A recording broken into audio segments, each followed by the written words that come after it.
নমস্কাৰ। মই আজি কেইটামান কথা ক'ব আহিছোঁ আপোনালোকৰ আগত। আপোনালোকে বা কি কয় নাজানো আৰু, কিন্তু আমাৰ সমাজৰ মাজত কেইটামান মানুহ আছে, এনেকুৱা মানুহ যে কিবা এটা আমি দুখীয়া মানুহ, আমি কিবা এটা কৰি খাব খুজিলেও কৰি খাব নোৱাৰোঁ। আজি 1 বছৰমান আগত আমাৰ ছাগলী পোৱালি বহুত আছিল। সেইবাৰ কেইটামান মানুহে, এঘৰ মানুহে, কেইটামান নহয়, সিহঁতে কি কৰিলে, বিহ দি ছাগলীৰ পৰা মাৰি পেলালে। আজি আৰু মোৰ মুৰ্গী আছিল কেইটামান, সেকেটাকে বিধি মাৰি পেলালে। এতিয়া মই কি কৰোঁ, কেনেকুৱা পৰিস্থিতি হৈ গৈছে। নিজেতো কিবা ইনকাম কৰি পেলাই অনা বস্তু, সেনেকুৱা কৰিলেতো বেয়া লাগে। এতিয়া কেনেকুৱা পৰিস্থিতি হৈ গৈছে, এতিয়া বস্তুকেইটা মই ক'ব নোৱাৰা হৈ গৈছোঁ। পোহা বস্তু এটা এনেকৈ মাৰি পেলাই কেনেকুৱা লাগে, আপোনালোকে জানেই নিজৰ এটা।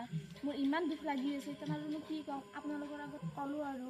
আমাৰ মাজত আৰু কেইটামান মানুহ আছে, চুৰ কৰি খোৱা মানুহক দেখিব পাৰে, কিন্তু কৰ্ম কৰি খোৱা মানুহক দেখিব নোৱাৰে। হিংসা কৰে বহুত, কিহৰ কাৰণে এইটো আমি বুজি নাপাওঁ। আমিতো দুখীয়া মানুহ না, আমাৰোতো কিবা এটা ইনকাম কৰিব মন যায়, কিবা এটা কৰি খাব মন যায়। আমাৰ দেউতাওতো ইমান চাকৰিয়াল নহয় না, সেনেকুৱা পৰিস্থিতি, এনেকুৱা কৰিতো দুখ লাগে ন। হ'ব দিয়ক, নমস্কাৰ।